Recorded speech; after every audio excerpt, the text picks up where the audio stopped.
The first sign something was wrong came when Noah squeezed my hand tighter as we stepped into the house.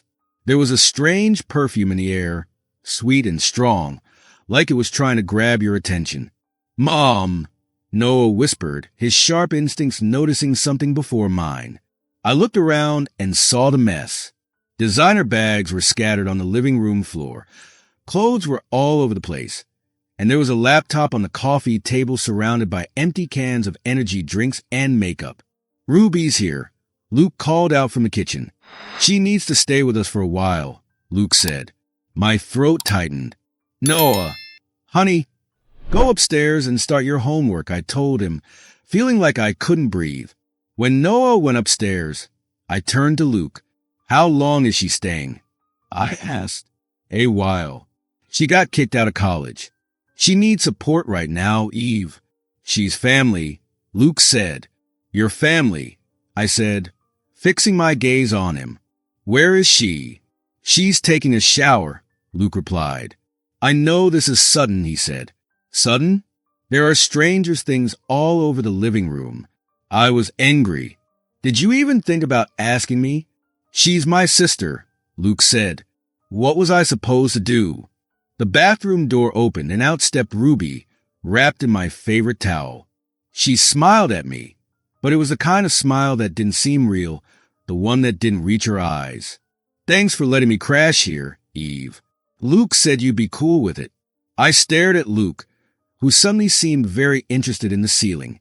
"Just until I figure things out," Ruby said, picking up a nail polish bottle from her pile of stuff. "A few weeks or months, depending on how things go," she added with a shrug, like it was no big deal. I knew exactly what this meant. Every time Ruby said "just until," it meant forever. I had seen her do this to her friends and boyfriends, and now it was happening in my home. "Luke, kitchen now," I said. He followed me, and as soon as we were alone, I turned to him. "This isn't happening. Eve, please. She has nowhere else to go. That's not our problem. She's my sister, and I'm your wife. Noah is your son. When did we stop being your priority?" The silence between us said everything. In that moment, I realized this wasn't just about a surprise guest. This was about a battle for my family. 3 days after Ruby's arrival, I found Noah eating breakfast alone in the kitchen. The clock said 7:15 a.m. Luke should have been making his lunch for school. "Where's your father?" I asked. "He's helping Aunt Ruby with job interviews on her laptop," Noah said, poking at his cereal. "Of course he is," I muttered. I put my hand on Noah's shoulder.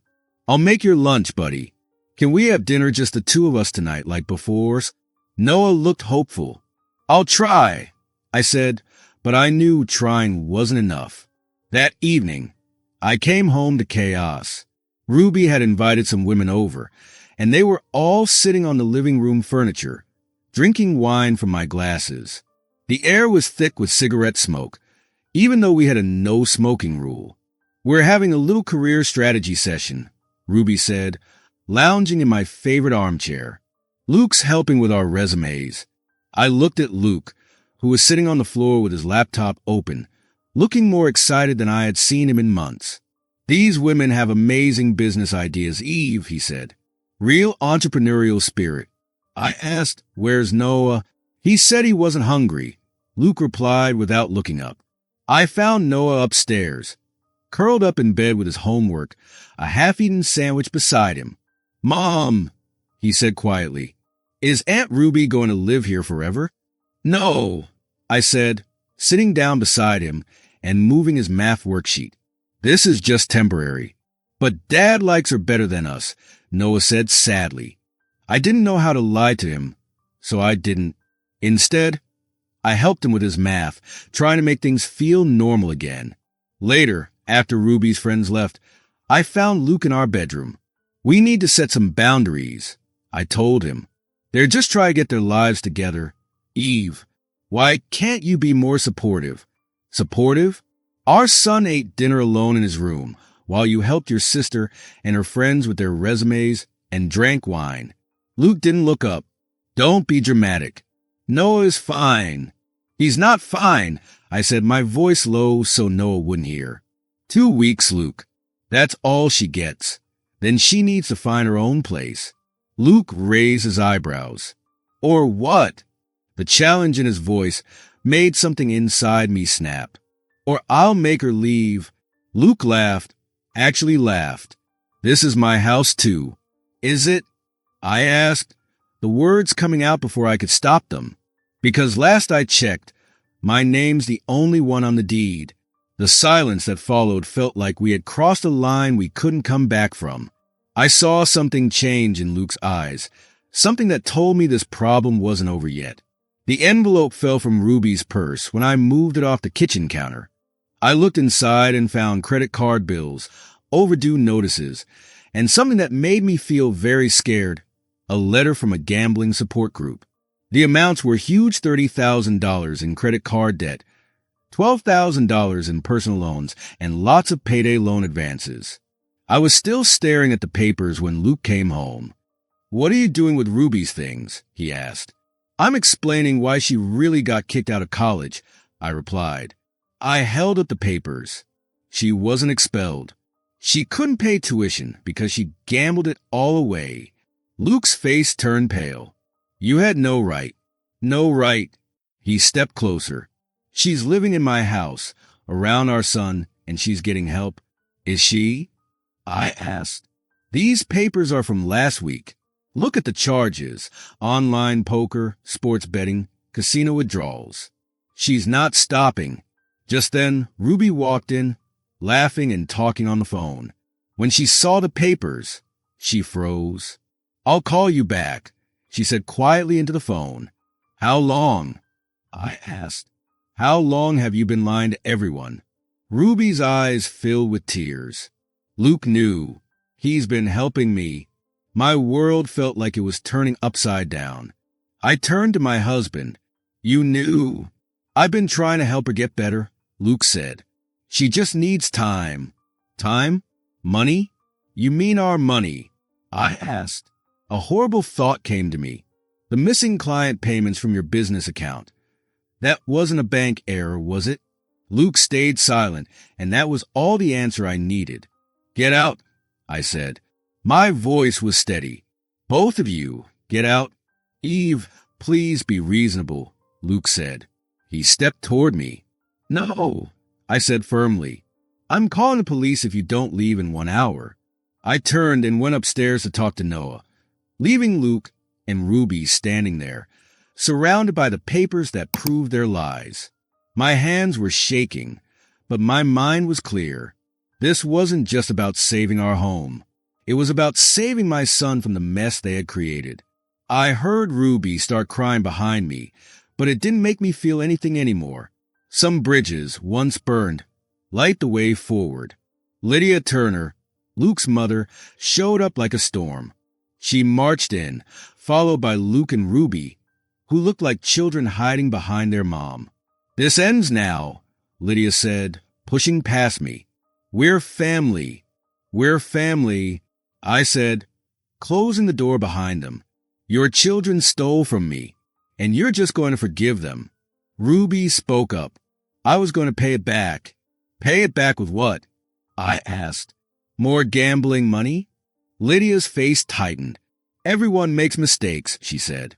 No, I replied, stepping in front of them. Lying to your spouse and enabling addiction isn't a mistake. We lost everything when your father died, Luke, Lydia said, her voice breaking. I won't lose my children too. Then you'll sacrifice my child instead? I asked, realizing the truth. Lydia had known about the gambling all along. You pushed so hard for Ruby to move in because you knew. You've been enabling her. Luke stepped forward. We can fix this together. No, I said, looking at him, really looking at him, and seeing the scared boy who couldn't save his father. You're not fixing anything. You're repeating history. Mom, is Dad leaving? Noah asked from the stairs. I turned to my son. Yes, honey. Dad and Aunt Ruby need to leave. Lydia was still angry. You can't keep my grandson from me. Yes, I can, I said, pulling out my phone. Leave now, or I'll call the police. And I'll call the gambling commission about Luke's business credit card charges. You wouldn't, Ruby whispered. Try me, I said. They left, with Lydia's protests fading away. Luke stayed for a moment at the door. Eve, please. He's my son, too. Then start acting like a father instead of an enabler, I said, closing the door. I turned around to see Noah watching me. Are we going to be okay, Mom? I pulled him close, feeling his little heart beat fast. We already are, baby. We already are. The safe was empty. Everything was gone. My grandmother's pearls, the bonds, our passports. All that was left was a crumpled receipt from a casino, dated 3 days ago. My hand shook as I dialed Luke's number, straight to voicemail. Again, a text popped up on my phone. Need to talk. Meet at Riley's diner. Important. When I got there, I found Luke sitting with Ruby.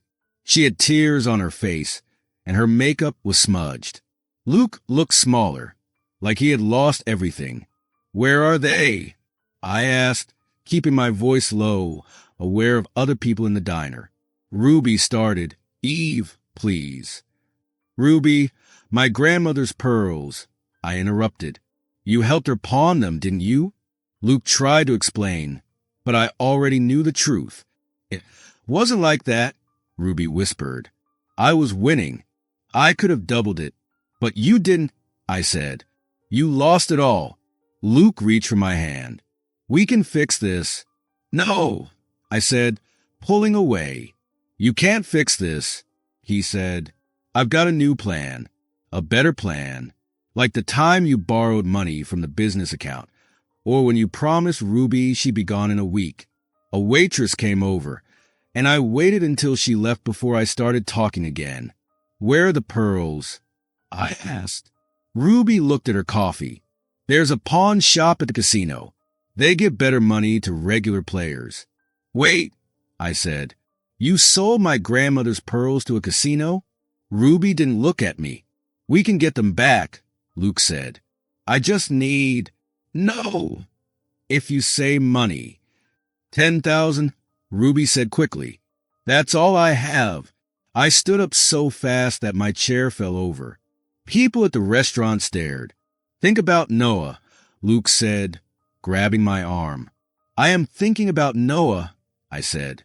I'm thinking about his college money that you probably gave to her too. Luke's face looked worried. I didn't just loan her money, Ruby said. I pulled my arm away. I'm calling the police. You can't, Ruby screamed. They'll arrest me. Luke stepped between us. If you do this, there's no going back. Think about Noah growing up knowing his aunt is in jail. I'd rather he grow up without gambling addicts stealing his future, I said. I pulled out my phone. You have 24 hours to return everything. Every dollar, every item, or I'll call the police. Luke's voice cracked. You stopped being my wife the moment you chose her over your son. I left them there, walking into the bright sunlight. Behind me, I could hear Ruby crying, but I didn't care anymore. Sometimes burning bridges isn't enough. Sometimes you need to destroy everything. The Paradise Casino stood in front of me, a big, sad building that made people feel desperate. It had been 23 hours since I gave my warning. There were no calls, no texts, just silence. I knew what I would find. The security footage showed Luke, and Ruby had been there for hours. I found them at the poker table. Ruby crying with makeup all over her face. Luke's hands shaking. They were losing everything. Get up, both of you. I yelled. Luke begged. Just one more hand. I turned to the carter. How much have they lost tonight? $47,000, ma'am, the carter said. I almost fell down when I heard that. The money for Noah's college was gone. Please, Eve, Luke said, grabbing my arm. I can explain. Can you explain to Noah why he can't go to college? Or why you and Ruby gambled away his future? A security guard came over. Is everything okay here?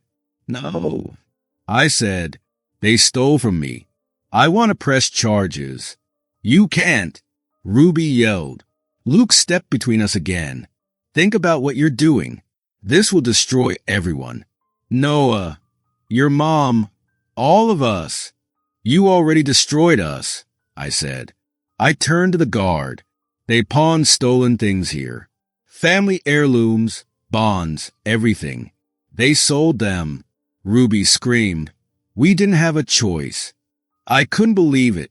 There was nothing left. Everything, Ruby whispered. The pearls, the bonds, it's all gone. Luke looked at me with regret, but it was too late. The house always wins, I said, laughing without any joy. You gambled away not just Noah's future, but your whole family's future. Just then, Noah's voice cut through the noise of the casino. Mom! I turned and saw Lydia standing there with Noah's hand in hers. His confused face looked at the mess. He saw his dad and Ruby crying, and all the chips lost on the table. Is that all our money? Noah asked in a small voice. Luke crumbled. Ruby slid to the floor crying, and Lydia's face looked older. But it was Noah's question that stuck with me. Is that all our money? We had lost everything, not just money. At the lawyer's office, things felt small and tight, with too much betrayal. Luke sat across from me with divorce papers between us. Lydia was pacing behind him like a trapped animal. Ruby was sitting quietly, unlike her usual self. Before I signed the papers, Luke said, There's something you should know. We can still get the money back, I said. The papers are final. But Ruby found another plan, a new investment scheme. I didn't look up from the papers, like the one that took all of Noah's college money. It's different, Luke said. This guy guarantees it. Ruby stepped forward. This time it will work, I swear. I picked up my pen, but before I signed, Lydia spoke. Stop, Eve. Think about Noah.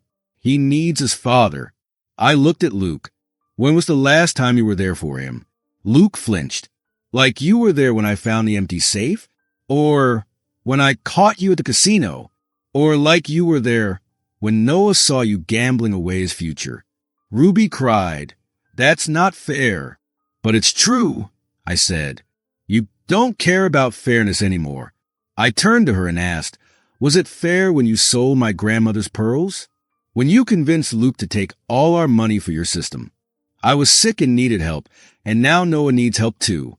He needs therapy to deal with what you both did. I signed the first page, but unlike you, he will get it. Luke reached for the papers. One more chance, he asked. I pulled them back and said, There's something you should know. I took an envelope from my bag. The police found security footage from Paradise Casino. They're very interested in how stolen property ended up in their pawn shop. Ruby's face turned pale. Lydia stopped pacing. You wouldn't, Luke whispered. Sign the papers, both of you, and leave us alone. Or I will press charges, I said. That's blackmail, Lydia snapped. That's justice, I replied. I pushed the papers towards Luke. Choose now, your sister's freedom or your son's future. The room was silent, except for the sound of Luke signing the papers. Noah's words from last night echoed in my head. I'm glad you're not like them, Mom. I'm glad you're strong. It's done, Luke said, pushing the papers back. He looked defeated. I stood up and gathered my things. As I was walking out, I turned back one last time. Ruby, get help. Real help. Luke, be better. If not for me, then for Noah. I left them there, surrounded by the mess they had made. Sometimes revenge isn't about making others suffer. It's about refusing to suffer any more yourself.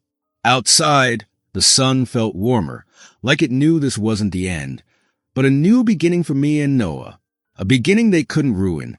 A letter came on a Tuesday, tucked between bills and junk mail. I saw Ruby's handwriting on the envelope, but it wasn't addressed to me. It was addressed to Noah. Can I read it? Noah asked, as his homework spread across the table in our new apartment. I hesitated, remembering everything that had happened. But Noah wasn't asking for permission. He was asking for trust. Your choice, buddy, I said. He opened the letter carefully, like it might explode. His face went from serious to something softer as he read. "She's in rehab," he said finally. "Real rehab. Not like before." I put my coffee down. "How do you feel about that?" "Good, I think." He folded the letter carefully. "She says she's sorry. She knows sorry isn't enough, but she's trying to be better." Through the window, I saw the playground where Noah now spent his afternoons with friends instead of hiding in his room. The sound of children laughing reminded me of what normal should sound like. "Mom," Noah said. "Dad called Lydia yesterday. He said he's getting help too." I felt something in my chest loosen a little. Not forgiveness, not yet, but maybe something close. Acceptance. The doorbell rang. A delivery man stood there with a small package. Inside, wrapped in tissue paper, were my grandmother's pearls and a note. "Found these at Paradise Pawn Shop. Paid what I owe to get them back." Noah touched the pearls gently. "Can you tell me about great-grandma again?" he asked. We sat on the couch, the pearls between us like a bridge to better times. I told him stories about my grandmother, her strength, her dignity, her ability to forgive without forgetting. I realized something. Revenge didn't give me what I wanted. It wasn't the threats, the ultimatums, or even the divorce that changed things. It was simply refusing to let others decide our worth that had made everything better. "Mom," Noah said, holding up the pearls, "maybe we could save these for when I have kids someday." I looked at my son, really looked at him, and saw the wisdom in his eyes. Hardship had given him that wisdom, but also the hope that wouldn't die. "I think great-grandma would like that," I said. Outside, the laughter of children echoed through the playground. Inside, we held on to pearls of wisdom earned the hard way. We learned that sometimes the best revenge is living well, that forgiveness doesn't mean forgetting, and that family, real family, is something you choose to be every single day. The pearls shone in the afternoon light, no longer just jewelry, but a promise of better things to come. If this story resonated with you or sparked new thoughts, I'd love to hear your perspective. Please share your insights in the comments below. Be sure to like and subscribe to stay connected and never miss our upcoming videos. Thank you for watching, and I'll see you in the next video.